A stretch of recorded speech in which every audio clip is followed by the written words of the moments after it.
Tout d'abord, bonjour à toutes et à tous et bienvenue donc, dans cet atelier. Ravi que vous nous accordiez de votre temps et de votre intérêt. On démarre un tout petit peu en retard, désolé, on va essayer d'aller un peu vite. On a bien évidemment la tentation de vous montrer tout un tas de choses, beaucoup de choses. On va essayer de pas trop vous en montrer. On est parti donc pour cet atelier sur un périmètre donc, qui est un périmètre DAM, donc tout le monde sait ce que ça veut dire, je suppose, qui est une partie, en tout cas fonctionnelle de SendShare, c'est l'éditeur. On montrera donc pas tout. Et pour cet atelier, on va vous faire intervenir avec vos smartphones. Donc on va essayer de faire un atelier un tout petit peu interactif. Si vous en êtes d'accord, après on vous demandera donc rien d'autre. Donc voilà, on va vous montrer donc un tout petit peu tout ça. Alors pour l'interactivité, pour l'interactivité, donc je vous demanderai est-ce que vous pourrez donc voilà scanner ce QR code et entrer ce code ici, s'il vous plaît. Si vous scannez le QR code, il n'y a pas de code à rentrer. D'accord, ok. C'est si vous faites manuellement menti.com et vous devez taper le code. Sinon, vous scannez directement le QR code, ça vous amènera sur la page d'accueil. À partir de là, vous avez quelques instructions. Donc, vous aurez des petits boutons. Vous pouvez intervenir avec des pouces levés, des pouces machin, des cœurs, etc., etc. Bon, en tout cas, voilà. C'est parti. Let's go. Alors, déjà pour vous chauffer un petit peu donc à cette application un peu interactive, voilà, on voudrait savoir comment vous allez ce matin, en cette fin de matinée. En ce mardi 5 décembre, voilà. Donc on voulait savoir comment vous allez.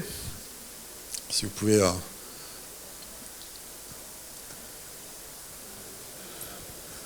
Ok, donc pour l'instant c'est pas un départ... Ah ouais, ça va être mieux. Ah, c'est bien, il y a plus de tables. Il y a tout.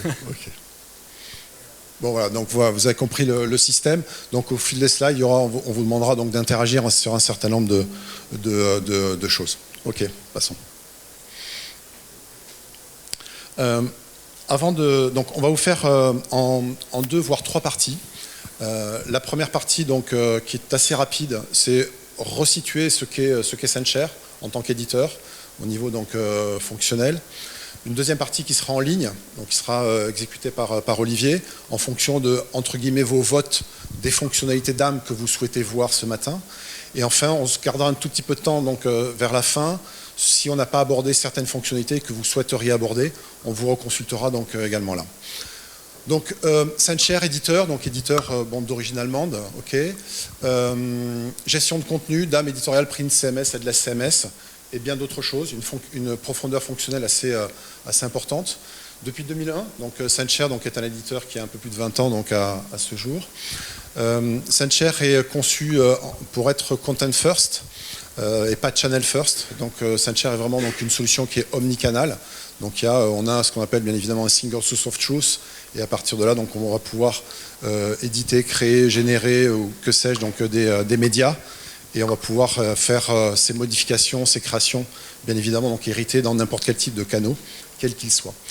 Une particularité encore plus particulière de SendShare, c'est la technologie que SendShare utilise pour héberger donc, toutes les données, vos données, données, data, contenu, appelez-les comme vous voulez, peu importe, assets et autres. Et donc on utilise la technologie Graph, je ne vais pas trop m'apesantir dessus. Technologie Graph permet de concevoir, de créer des réseaux sémantiques dans vos contenus et de gagner énormément en intuitivité. Et donc tous les clients de SendShare plébiscitent la solution après l'avoir utilisée. Et ça amène aussi énormément de performance, puisque on travaille avec beaucoup d'éditeurs, des petits, des moyens, des gros, peu importe. Et quelquefois, donc, quand on a des volumétries qui sont extrêmement importantes en médias à gérer, eh bien, à un moment donné, quand on fait une recherche, on aime bien que ça aille vite. Et SendShare permet d'aller vite parce que technologie Graph. Technologie Graph qu'on utilise tous les jours, hein, donc Google est Graph, et sinon Google ne serait pas Google si c'était pas Graph. Facebook est Graph, LinkedIn est Graph. Enfin, tous les gens du web ont déjà compris que le Graph, c'était un peu la suite, en tout cas, enfin, l'avenir. Plébiscité par ses utilisateurs, ça j'ai déjà dit.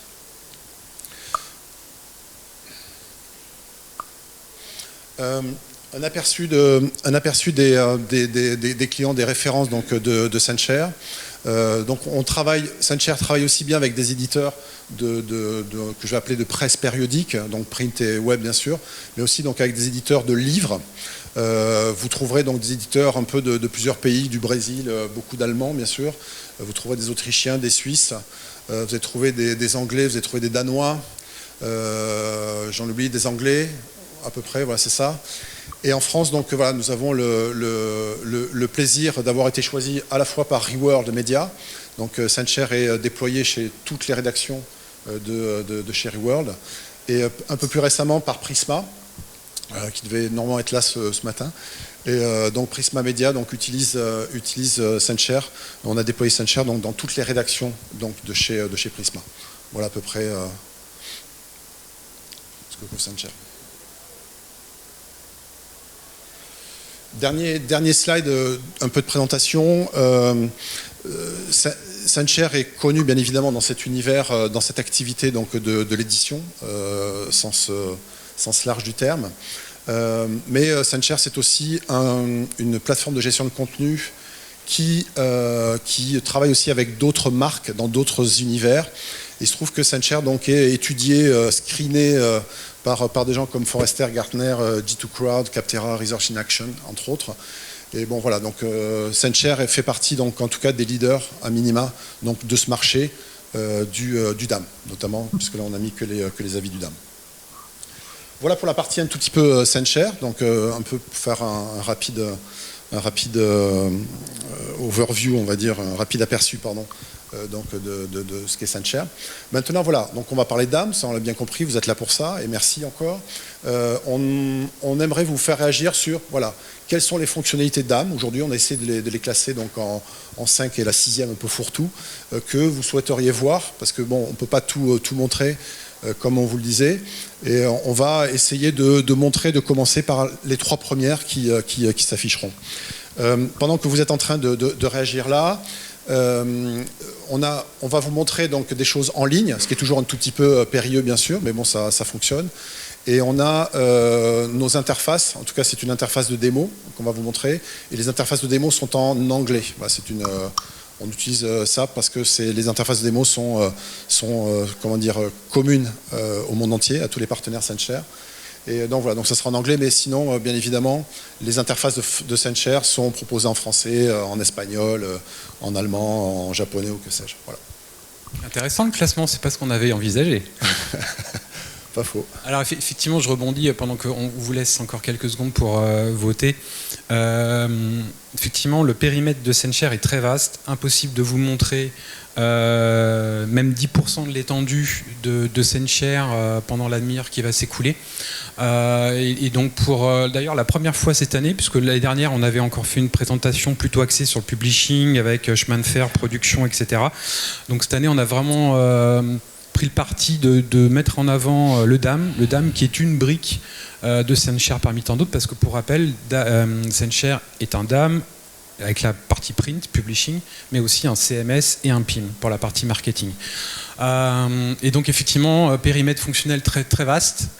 Ok, je pense qu'on est pas mal. Ouais, on est pas mal là, ouais, je pense. Ok, donc utilisation omnicanal, gestion des droits, édition et versionning. Parfait. Alors, vas-y, je te le donnerai. Donc, utilisation omnicanal pour l'instant. Allez, on fait l'optimisation omnicanal des médias. Ok. Très bien. Donc, bienvenue dans l'interface de SendShare. Dans cette démonstration et pour le DAM, on va utiliser ce qu'on appelle, nous, le client web, donc qui se consulte par un simple navigateur Internet. On va se focus donc sur l'utilisation omnicanal. Dans l'exemple de démonstration qu'on a retenu, on va partir du principe qu'on a un contenu dans la plateforme, et comme l'a dit Laurent, un contenu qui n'est pas qualifié print ou web. Alors quand je parle de contenu, on va parler de texte, d'images, de vidéos, et ces contenus sont considérés comme des assets entre guillemets neutres, donc pas de lien direct avec un canal en tant que tel. Et on va voir qu'on va pouvoir réutiliser ces contenus et utiliser ces contenus sous différentes formes. Ce que je vous propose, c'est qu'on va aller consulter ce que nous on appelle dans la plateforme un article. Un article est le conteneur. J'espère qu'au niveau du réseau, on est bon. On n'est pas trop mal. Ok, un article est pour nous un conteneur qui va recevoir bien évidemment du texte, mais après tout type de médias, images, vidéos. Et quand on utilise ce type d'asset, encore une fois, on ne présage pas de l'utilité qu'on va en avoir. Alors bien évidemment, ça va dépendre des clients, ça va dépendre des stratégies qui sont mis en place et retenues avec les différents canaux qu'on va devoir adresser. Donc dans ce cas de figure avec l'article, on a donc notre contenu article. Si je me dirige dans l'onglet médias, dans ce cas de figure, on va retrouver 3 images et une vidéo.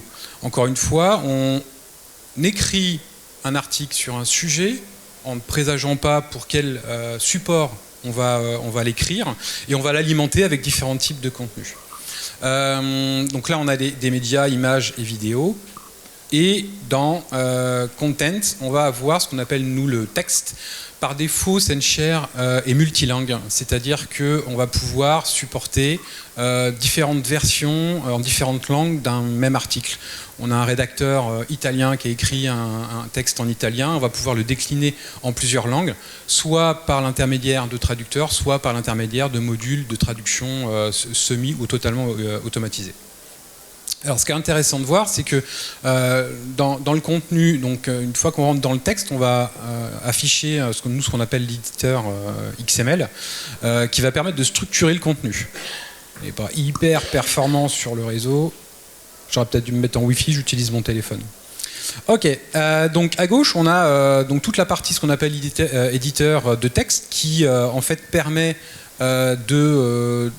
d'écrire son texte structuré au format XML, et on va pouvoir laisser la liberté ou pas d'ailleurs au rédacteur de structurer son texte avec un titre, chapeau, paragraphe, intertitre.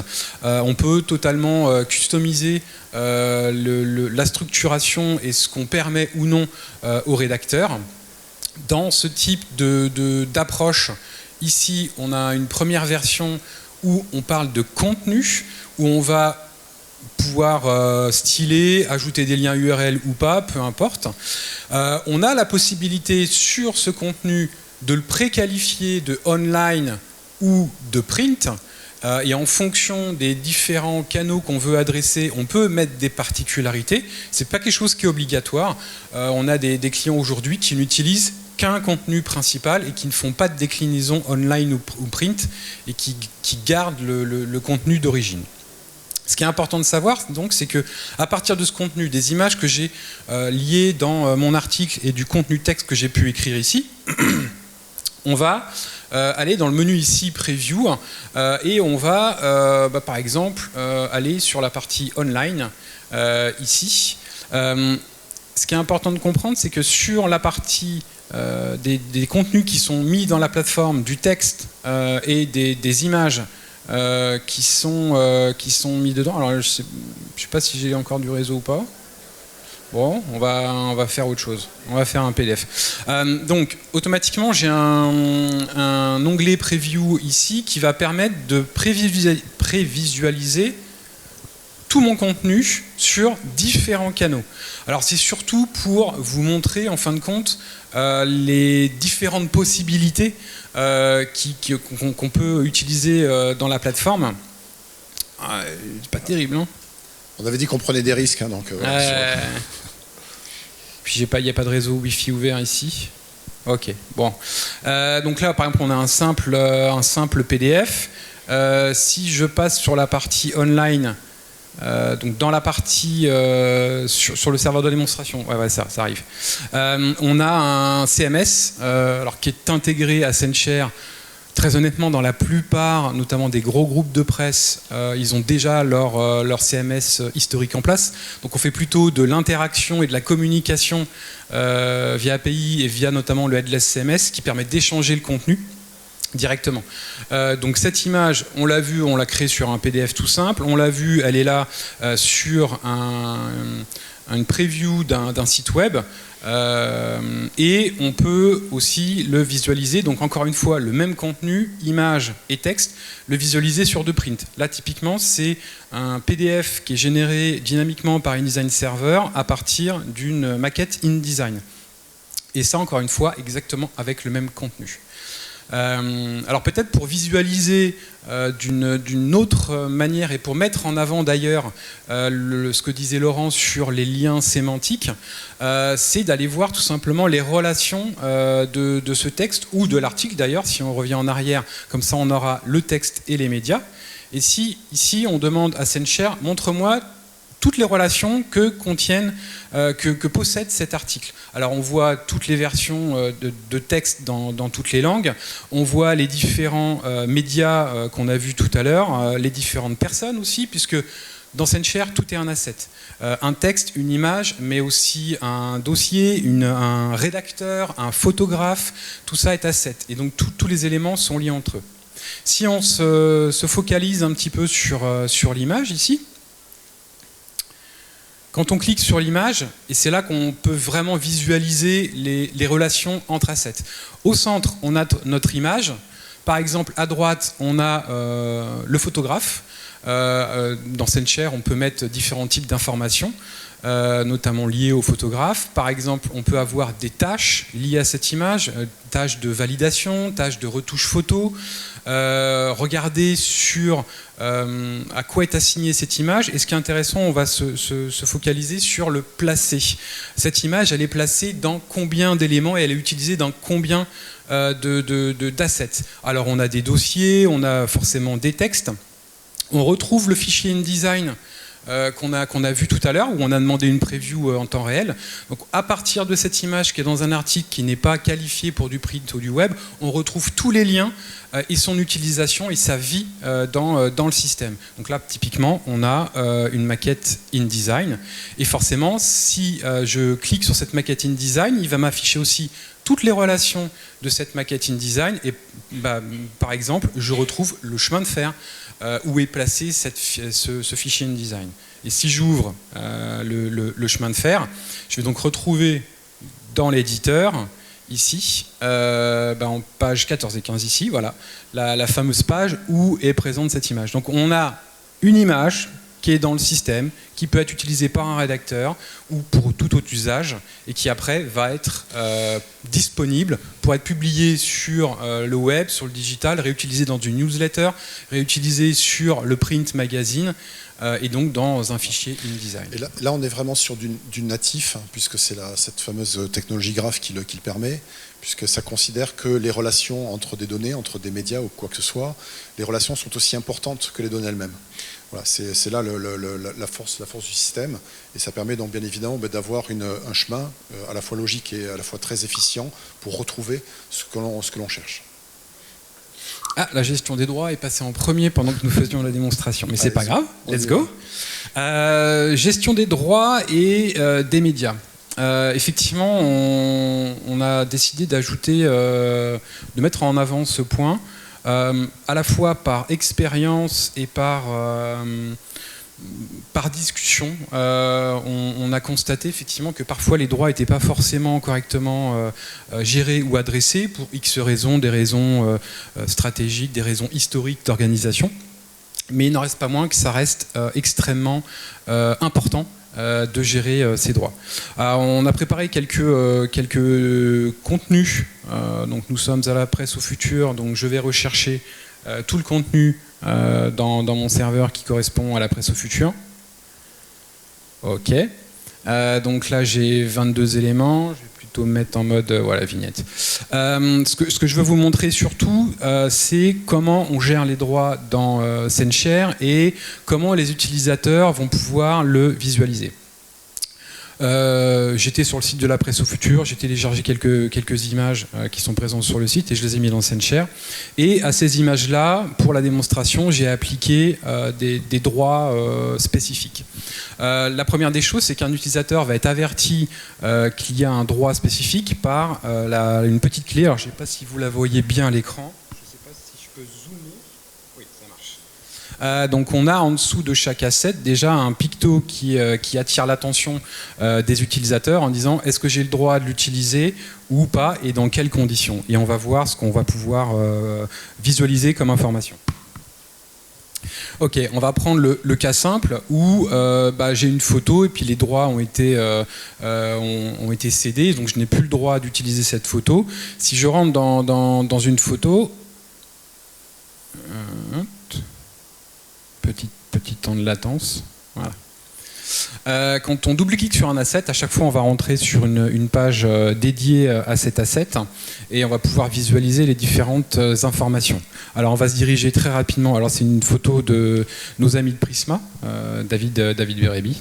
On va se diriger tout de suite vers l'onglet Rights, donc droit, dans lequel on va pouvoir visualiser. Donc là c'est un cas extrêmement simple, où en fait on a dit que Prisma Media n'a pas autorisé l'utilisation de cette image ou parce que les droits sont arrivés à terme. Alors cette information, ce n'est pas qu'une information, puisqu'effectivement on va pouvoir se reposer sur cette information de droit d'usage. Le premier exemple tout basique, c'est si je veux télécharger cette image, je vais déjà avoir un message d'avertissement et l'utilisateur va devoir accepter de outrepasser éventuellement la limitation de droit. Évidemment, cette information est loguée pour tracer effectivement la sortie d'assets qui n'aurait pas dû sortir. Alors, on pourrait dire, mais pourquoi je vois un asset que je n'ai pas le droit d'utiliser? C'était déjà pour la démonstration et on peut imaginer que j'ai une photo qui, les droits se périment dans tant de temps et qu'automatiquement derrière, lorsque les droits ne sont plus d'actualité, de la faire disparaître de la production, de la laisser juste à disposition de personnes qui sont en charge de la gestion des droits ou qui nécessitent de revoir les droits. Donc ça c'est le cas simple. Maintenant passons sur des cas un peu plus concrets avec une très belle photo ici de notre ami Laurent durant la présentation de notre présentation de l'année dernière. Est-ce qu'on est bon ou pas? On va attendre un peu. Et donc pareil, on va faire le même exercice. On va aller sur l'onglet Rights et on va aller visualiser les différentes possibilités qu'on a. On est obligé un peu de meubler, pardon, parce que c'est un peu lent, désolé. Normalement, c'est instantané. Hein. Bon, on va attendre. L'objectif de la démonstration, ça va être de vous montrer les différentes capacités et différentes configurations de droits qu'on est capable d'associer et d'ajouter à un asset. Alors, on prend une image en exemple ici, mais bien évidemment qu'on peut prendre n'importe quel type d'asset, vidéo, image, article, texte, PDF, maquette, ce que vous voulez. La première des possibilités dans SendShare, là on va appliquer manuellement des droits. Bien évidemment, c'est encore une fois pour vous faire la démonstration, la plupart du temps, ces droits sont appliqués de manière automatique ou en set. On le verra après.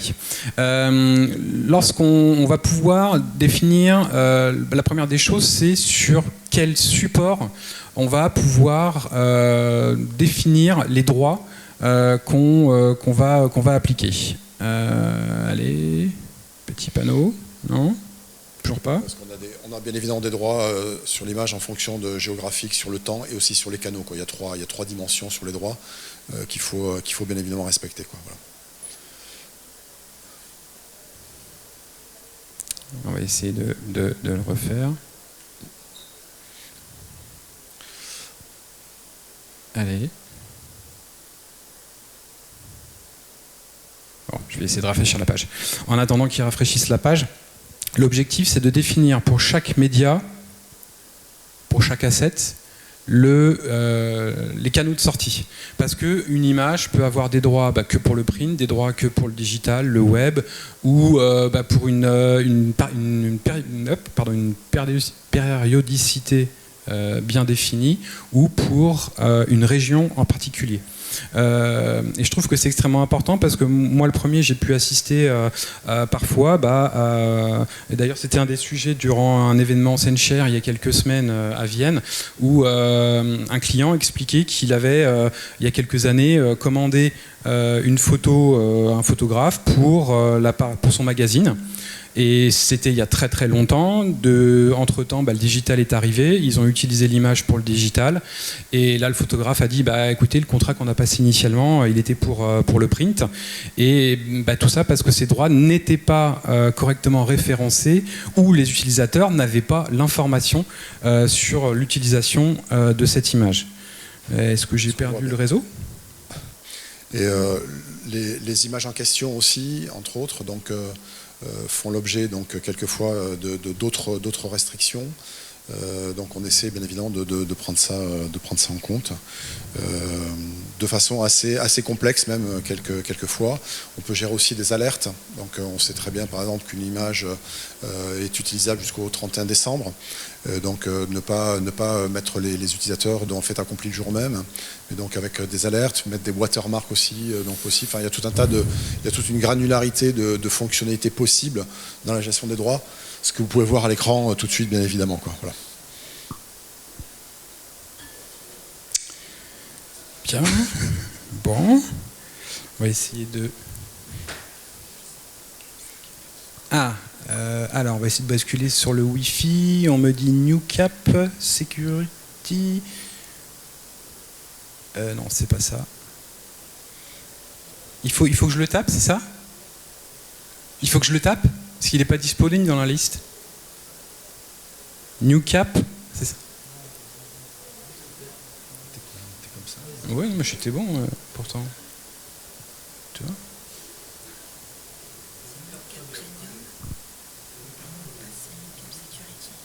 D'accord. C'est en capital, minuscule ?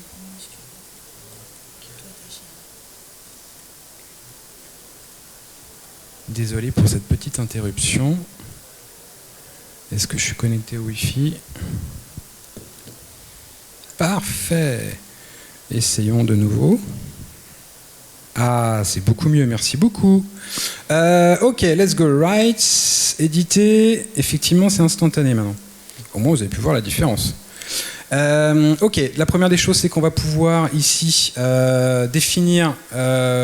est-ce que j'ai tous les droits par canaux, usage interne, est-ce que c'est interdit complètement ? Et puis ici, on va pouvoir définir, par exemple, là j'ai le droit d'utiliser cette image sur le canal online, web ou autre, avec une date de validité ou éventuellement date illimitée, et choisir par exemple une région, alors soit un pays, soit une ville. Après on peut être très fin dans les paramétrages. Si je veux rajouter un canal, pas de problème, j'appuie sur le plus, je vais taper par exemple dans un cas de figure print. Je peux aussi décliner les canaux à volonté et sectoriser, c'est-à-dire print, ok, mais que pour ce magazine, que pour ce canal de sortie. Et puis pareil, définir date de validité, la région, tout ça n'est pas forcément obligatoire, on peut le rendre obligatoire dans la configuration. Et puis, est-ce que j'ai le droit d'éditer l'image ? Est-ce que j'ai le droit de la retoucher ? Et est-ce que j'ai le droit aussi de la vendre ? Donc toutes ces informations sont stockées au niveau de l'asset. On sauvegarde et là on va avoir toutes les informations qu'on a pu ajouter. Alors ça peut paraître fastidieux, encore une fois ce n'est que manuel et pour la démonstration. Bien sûr que ici on peut automatiser l'application de droits. Tout simplement là j'efface tous les droits que j'ai mis manuellement et je vais aller appliquer ce qu'on appelle un preset, un ensemble de droits. Donc là par exemple je dis droit limité. Je peux donner une date spécifique pour cette image, je dis illimité, je fais OK, j'enregistre et là j'ai appliqué un ensemble de droits alors que j'aurais pu le faire, j'aurais pu mettre 5 minutes à le faire manuellement. Et cet ensemble de droits, il peut être appliqué automatiquement ou semi-automatiquement, tout simplement à partir de quoi ? Par rapport au contrat que vous passez. Que vous passiez un contrat avec Shutterstock, avec Getfimage, avec un photographe, vous devez normalement avoir un contrat qui lise certaines informations. Et donc dans la plateforme, on met le contrat et en fonction de certains automatismes ou de points d'entrée ou de métadonnées, on applique directement ces informations de droit d'usage. Et donc là, je regarde mon droit d'usage Limited Usage Rights. Si je consulte ce set de permissions, donc là on a mis une icône de rond vert pour dire c'est bon, tu as l'autorisation de l'utiliser, je regarde, j'ai 45 images qui possèdent ce type de permission Et dans la liste, on a notre cher Laurent. Donc voilà, c'était vraiment pour montrer que dans la plateforme, le fait de stocker cette information va vous permettre de contrôler l'utilisation de vos médias, puisque on l'a vu tout à l'heure en utilisation omnicanal, je prends une image qui possède des droits, je fais pas attention, je outrepasse mes droits, j'essaye quand même de la publier, derrière on peut très bien mettre des filtres et des barrières qui disent non, on peut pas la publier puisqu'on n'a pas les droits ou parce que la période de validité est dépassée. À partir du moment où on a l'information, on peut faire ce qu'on veut dans la plateforme, générer des rapports, des automatismes, masquer l'image, etc. Et on a un troisième point qui est édition et versionning, qui est passé en tête. Et allons-y. Édition et versionning. Revenons. On va utiliser l'image qu'on avait sur cet article-là dans les médias. Et puis on va aller voir comment on peut éditer et gérer les versions dans SendShare. Alors, première des choses, on retourne sur notre interface de gestion des assets pour les images en l'occurrence. Et puis on va aller voir ce qu'on peut faire avec. Alors la première des choses, très basiquement, au niveau de l'édition de l'image, on a tous les outils, on va dire, assez simplistes pour les utilisateurs lambda, faire une rotation, faire un flip-flap, recadrer l'image. On a au niveau de SendShare, la possibilité de faire un peu comme du soft cropping. Je m'explique. Et ça rejoint un peu le point de la gestion des médias omnicanal. Le but de SendShare, encore une fois, c'est de garder une seule source du fichier. J'ai trop vu, et je pense que vous avez déjà trop vu, des fichiers qui sont doublonnés, des fichiers qui se baladent sur des serveurs, sur des postes clients et sur des postes utilisateurs. Et au final, on ne sait plus quelle est la dernière version, on ne sait plus où trouver le logo de telle et telle enseigne et de savoir si c'est la vraie version. Et au-delà de ça, après, on va avoir des déclinaisons. C'est-à-dire qu'on va avoir, par exemple, cette image qui est utilisé pour le print, qui fait 300 dpi, 300 mégas en CMJN, et puis on va en avoir besoin d'une pour le web. On va la recadrer, on va la retailler, que ce soit manuel ou automatique. Et au final, on se retrouve avec N versions de cette image qui peut être dispersée, disséminée au sein de l'entreprise. Là, l'avantage, c'est qu'on garde une seule version de l'image, que cette image, on va pouvoir la mettre à disposition des différents canaux. Et donc là, par exemple, le rédacteur ou l'utilisateur ou l'icono, peu importe l'organisation, va venir ici et va définir des recadrages optimum pour les différents canaux de sortie. Là, ce sont des pré-réglages par défaut, mais on peut imaginer qu'on intègre des recadrages liés au site de sortie, avec le carrousel, avec la homepage, avec l'article, en respectant les ratios. Et ici, on va venir définir, si besoin, le recadrage nécessaire. Et à partir de là, on garde toujours une seule version de l'image. Ça veut dire que cette image, elle est retouchée, on n'a pas besoin de régénérer toutes les versions derrière automatiquement, notamment via des API et de l'SMS. Les serveurs vont venir s'alimenter de cette source unique et qui restera le point de référence. Alors, en complément, on a aussi sur la génération de versions d'images la possibilité d'automatiser cela. C'est-à-dire que dans SendShare, vous avez vu des petits modules applicatifs, les widgets, là, on appelle ça des widgets. Et donc, il y a un widget qui est livrable sur SendShare nativement, où vous allez importer une image la plus en haute def possible, etc., avec le plus grand cadrage. Et automatiquement, SendShare va vous générer donc, des versions d'images. Parce que de cette même image, vous avez besoin d'un recadrage pour aller sur une bannière web. De cette image, vous avez besoin d'une version en JPEG 72 dpi pour aller sur le web. De cette même image, vous avez besoin de faire une projection 150 dpi sera suffisant, etc., etc. Donc on peut automatiser la génération de versions d'images dans SendShare en fonction de vos besoins. Et après, donc ça, on est sur du complément. C'est ce qu'on voit à l'écran. Donc sur à droite ici, on a on a notre image qu'on appelle master file, c'est le fichier d'origine, et automatiquement le serveur peut générer autant de déclinaisons que nécessaire. Là c'est un serveur de démonstration, on a décidé de faire une image à 100 dpi, 150, 300 et une autre version. Mais on a des clients qui en utilisent qu'une, qui en génèrent 10. Ça va dépendre vraiment des stratégies, des usages et des besoins. Encore une fois, on peut très bien avoir cette image qui fait 2 gigas, mais on sait qu'elle est beaucoup trop grosse par rapport à l'usage du print. Eh ben, on va générer une déclinaison plus petite, mais cette déclinaison sera utilisée sur le print, et si cette image change, les déclinaisons sont mises à jour automatiquement, ce qui permet aussi d'optimiser le flux de données et les temps aussi d'attente côté utilisateur. Allons maintenant sur la comparaison, enfin en tout cas la gestion des versions. Sur chaque asset est versionné. On peut avoir du versionning illimité. Encore une fois, ça va dépendre des stratégies et des besoins des clients. Et on peut garder autant de versions que nécessaire. Typiquement, là, dans cet exemple-là, j'ai un onglet version qui me permet de voir toutes les modifications. Pas uniquement les modifications de l'image, mais toutes les modifications liées aussi aux métadonnées. Tout à l'heure, on a modifié des droits d'usage sur une image. C'est quelque chose qui est versionné aussi. Là, pour la démonstration et que ce soit plus visuel, par exemple, on a une image, il y a une modification, un flip-flap, un recadrage ou une retouche couleur. On peut donc voir ces versions et les restaurer aussi facilement que juste un clic. On a ici... Alors, ce qui est valable aussi, là, on voit ça, donc l'historique sur des médias, des images, mais c'est aussi valable pour tout type d'asset. Et comme on disait donc, tout à l'heure, tout dans SendShare est un asset. Tout. Ça peut être un workflow, ça peut être n'importe quoi, mais tout est historisé donc, dans SendShare. Et pour finir, de voir les versions et de pouvoir les comparer, on a aussi un mode où, par exemple, on va pouvoir mettre en comparaison deux éléments, 2 versions différentes, et en sachant, pour exemple, là on avait préparé une petite retouche et on voit la version actuelle à gauche, la version précédente, et ça permet de visualiser les différentes modifications qu'il y a.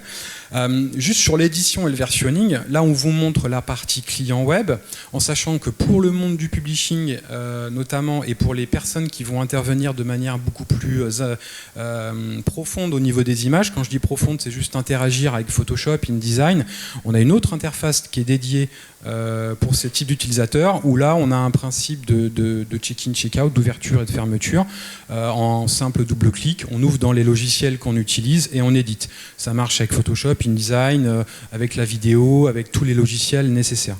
Là on est plutôt sur l'utilisation full web, et qui va permettre aux utilisateurs d'effectuer des actions très rapides dans la plateforme. Voilà.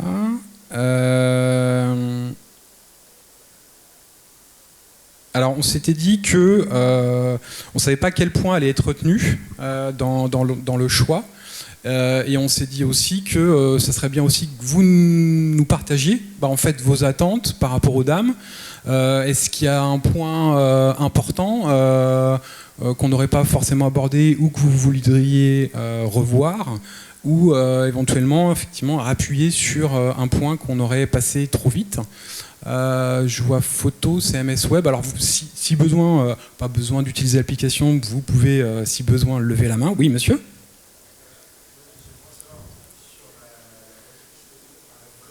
Ouais.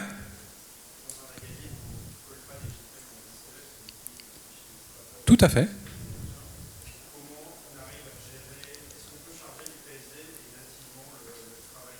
Bien sûr.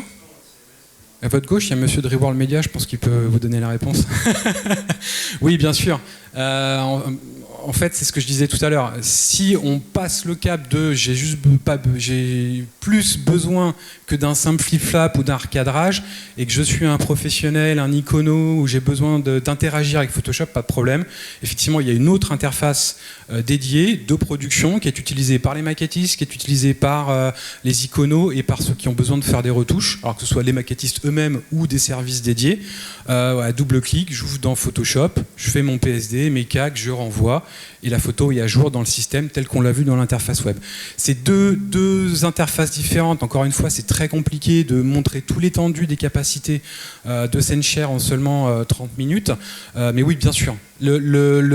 Ça n'affecte pas, on va dire, le métier historique de maquettiste ou de retouche photo.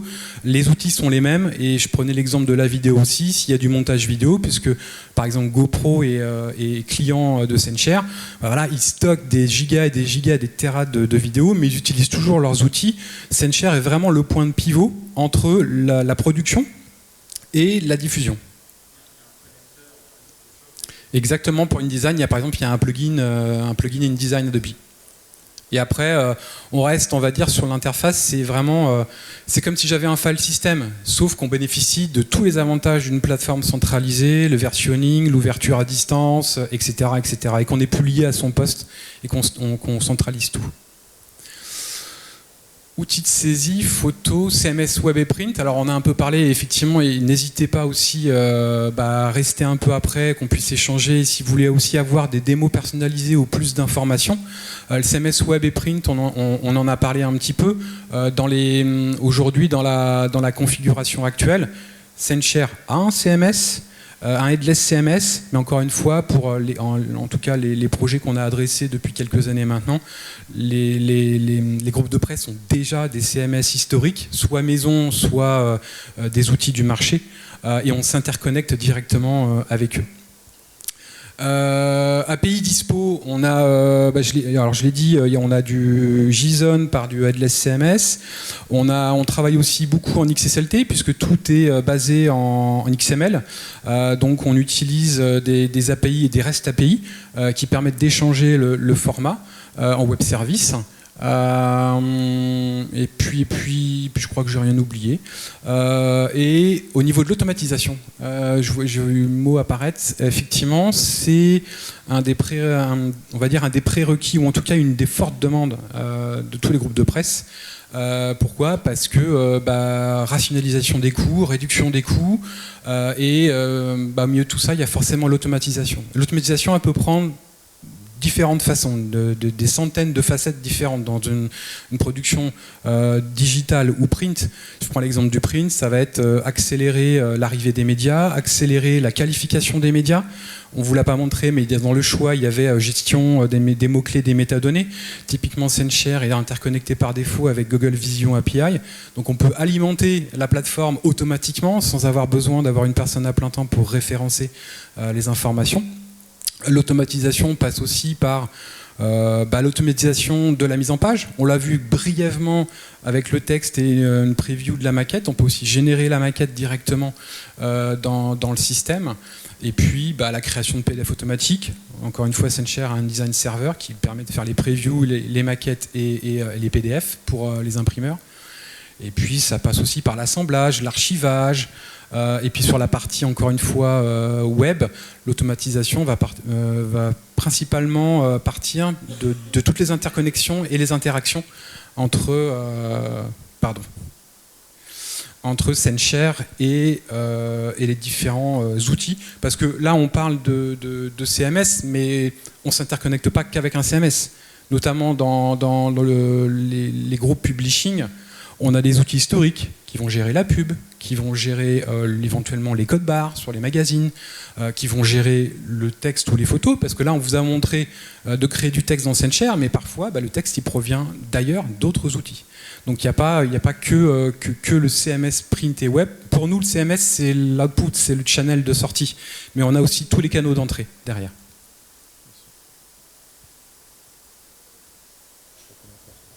On est un peu en retard. On a commencé en retard. Notre question, tout est clair, oui, mais il n'y a pas de problème.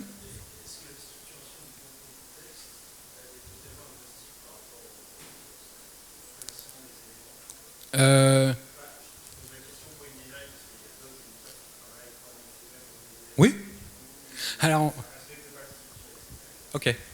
En fait, SendShare stocke le texte au format XML, sauf que le IDML, c'est quoi ? C'est du XML. Et en fait, SendShare envoie et est adapté pour parler en IDML à InDesign. Donc ce qu'on a vu tout à l'heure dans la démo où je clique sur « Donne-moi la preview de la maquette », en fin de compte, c'est comme si on avait eu un InCopy en face dans l'interface web. Donc en fait, le rédacteur tape et fait couler le texte en fonction des préparamétrages, bien sûr, qui ont été apposés au niveau du fichier InDesign, mais dans les faits, c'est du IDML qui coule dans les blocs texte.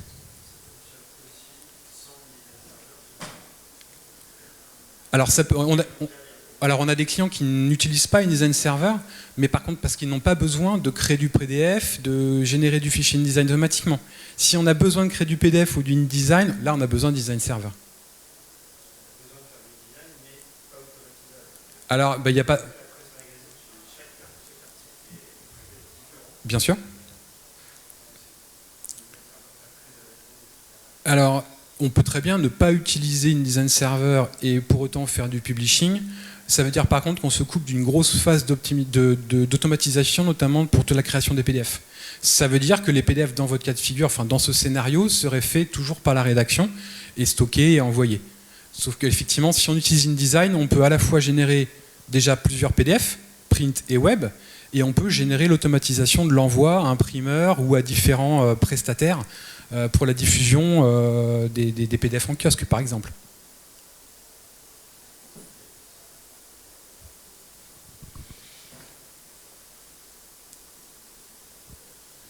Dernière pour la route.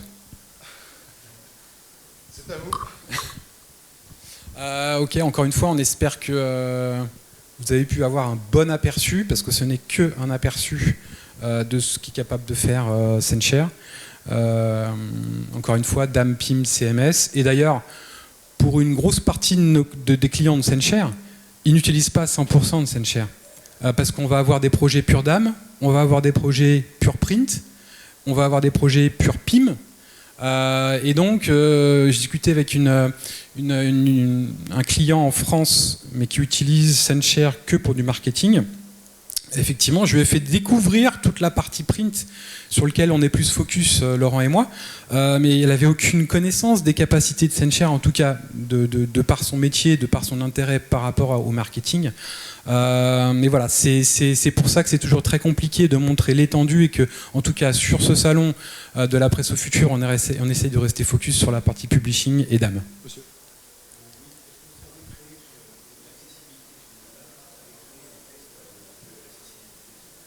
Quand vous dites texte d'accessibilité,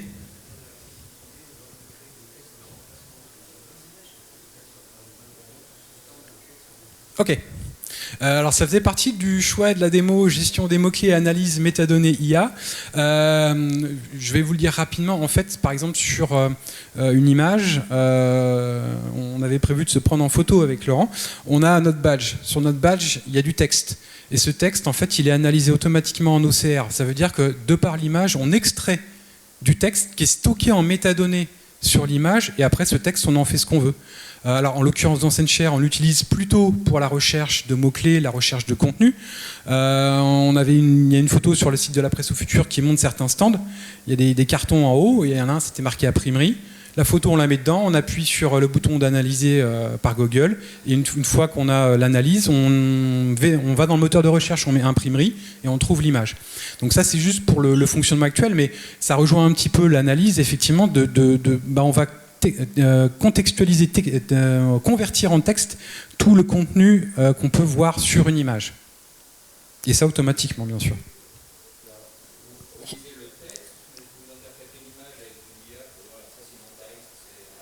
Alors, okay. En l'occurrence, c'est l'IA de Google, hein, d'accord. Donc, puisqu'on a un plugin Google qui est installé depuis un petit moment maintenant. Donc voilà. Et donc, il y a un widget dans SendShare qui permet donc d'analyser. Donc, vous avez votre visuel avec les mots clés qu'il y a. Et puis donc vous faites l'analyse. Et donc Google va sortir voilà, les textes, les tendances colorimétriques, et reconnaître qui est sur la photo éventuellement, etc. Donc, après, on fait une démo très générique et on fait une démo aussi avec, on va dire, tout ce qui est out of the box, donc de SendShare de base, et Google est de base. Mais bien évidemment que, notamment dans tous les projets qu'on adresse, on va plus loin. on va plus loin. Alors après, il est difficile pour l'éditeur de mettre des modules très génériques comme Google, parce que chaque client va avoir son besoin, chaque client va vouloir avoir un comportement bien spécifique, et par ça j'entends par exemple des traitements avec l'IA, avec Midjourney ou avec ChatGPT, etc., DALL-E, etc. À partir du moment où on a API, en fait, on interagit avec n'importe quel système. Et donc, dans ce cas de figure, on a aussi des projets où on va envoyer du contenu à une plateforme et puis on va récupérer un résultat. Je pense notamment, il y a 2-3 ans, on avait fait une démo avec Reworld Media, on avait une image, on appuyait sur un bouton, cette image partait avec certains paramètres sur un service externe, et c'était un service de détourage. Donc on avait une voiture avec un fond, et puis elle revenait sans fond. Donc après, on peut imaginer n'importe quelle interaction, que ce soit avec Midjourney ou DALL-E, et de lui demander d'analyser l'image, de nous retourner des informations, une description. On a un autre projet qui est en Belgique, je crois, ou en Angleterre, où on a un partenaire qui a un module ChatGPT qui s'en sert lui plus pour le marketing. C'est-à-dire qu'on met un produit dans la plateforme et on lui demande donne-moi 2 lignes de description de ce produit. Et donc automatiquement, leurs fiches produits sont alimentées automatiquement avec ces informations-là. Donc voilà, c'est très vaste, on peut faire beaucoup de choses, et encore une fois, c'est propre, on va dire, à chaque marché et à chaque client par rapport à son historique et à ses besoins. Clair pour tout le monde ? Magnifique, merci beaucoup pour vos réponses, utiles et intéressantes, ça fait plaisir. Merci beaucoup.